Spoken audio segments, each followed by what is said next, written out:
There might be small little features. So in anything that I show you, there might be small features. You might not use the whole program, but there might be one or two features in there that are of use. There's also in Read and Write Gold will also translate and it will dictate. But I actually find Google Docs and Google Translate just more convenient for translation. I do.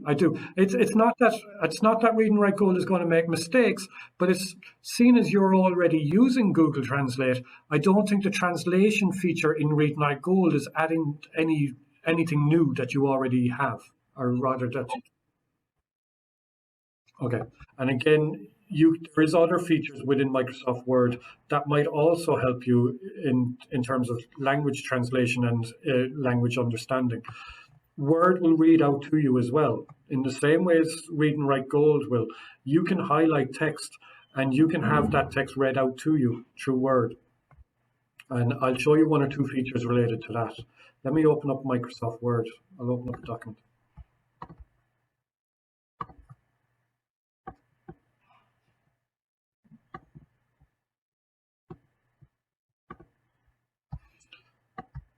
So there's a couple of other features within Microsoft Word that I kind of want to point out to you. And one would be the immersive reader. And I find this quite useful for a number of reasons. Within here, so I have a body of text. I can have that text read out to me. So I can click in the text and I can have that read out to me. Now, obviously that's too fast, but I can control the speed of it. I can also break it down in terms of syllables. So you can see there the little dot dividers is breaking up each word into its unique syllables. So this is the translator app, and this is the last one I want to show you today. So the translator app, and this is the video I thought I was clicking on. If you don't mind, I'll just play this video for you. It's very, very short. And it's going to explain what the phone app can do for you. It's a phone, tablet, and a desktop version of it. They can all communicate with each other. A couple of other things it can do, like your Google Translate, you can type in individual words. So you can type in an individual word and it will translate individual words for you. You can speak words into it. So you can press the microphone, you can say a word or say a phrase, and it will translate the phrase for you. As you saw in the video, you can have multi-language conversations. So if let's say you're on the app, you type in your first language. If it's a teacher, let's say, if a teacher is speaking in English, the text will appear on the app screen in your first language. You can also take a photograph. So if you take a photograph of, for example, the front of a newspaper page, it will convert the text from that newspaper page photograph into whichever language you choose. So there's a couple. You have?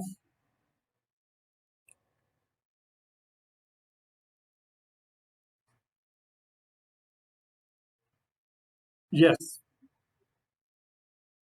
yes, exactly. It's the same.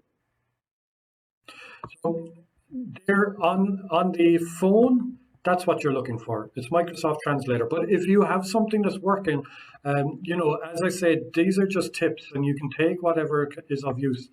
There is a desktop version of it as well, or an online version of it rather. And I'll just show you very quickly. So this is a minute and a half long, but I might not show it all. I'll just show you the setup of it. And while that's loading, I'll just point out, I have a link to it there as well. So that's the link to get to it. This link is available to you through the Moodle folder. So what you're looking at here is, this is a website. So I'm on Google Chrome, and this is my own mobile phone. So I'm starting a conversation. I'm typing in my name, and I'm choosing my language. I just wanted to give you an idea of what languages were available.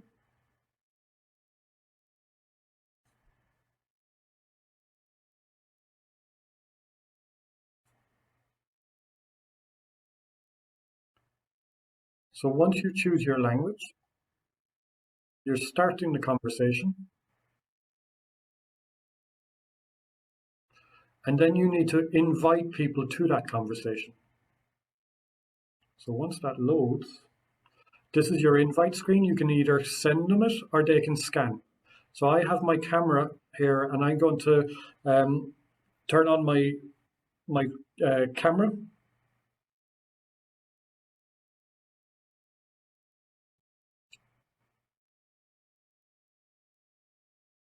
So the camera, I'm going to point it to the code. So I could have emailed that code, but the camera works just as well. I choose my language. I think I chose Spanish. I can't remember. Yes, Spanish.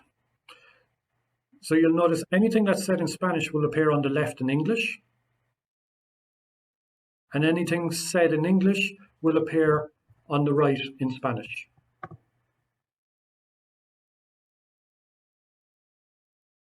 Okay. So let me come back. They're the four main ones. Like, I know there is tons of other apps out there. We can't really cover everything. The ESOL teacher has also given me 2 additional links. So inside the useful links page, you have a link to a thesaurus and you have a link to a dictionary, both of which have been recommended to me by a teacher here in St. John's. Just as a quick reminder of where I went to get to these. From the St. John's College website, I'm logging into Moodle. And from Moodle, I'm coming down into my Skill Center folder.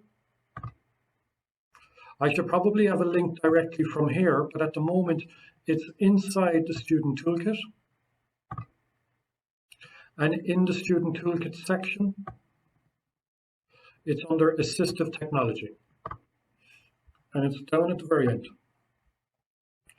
English as a second language. And you have your 4 main sections. You've got your Microsoft Translator app, a few features. I need to add more into this, but a few features of Microsoft Word that might help with translation and English understanding, Google Docs, and Read and Write Gold.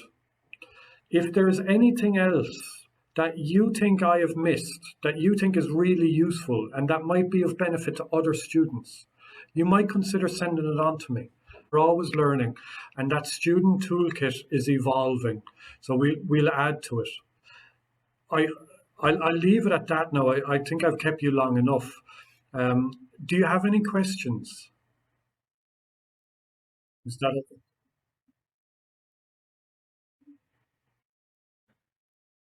Okay.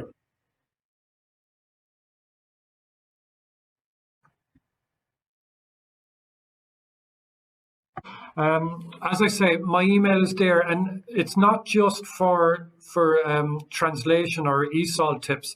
The Skill Center folder is there to assist you in any way we can for the rest of the year. If there's anything else you need assistance with during the year, don't hesitate to get in contact with us.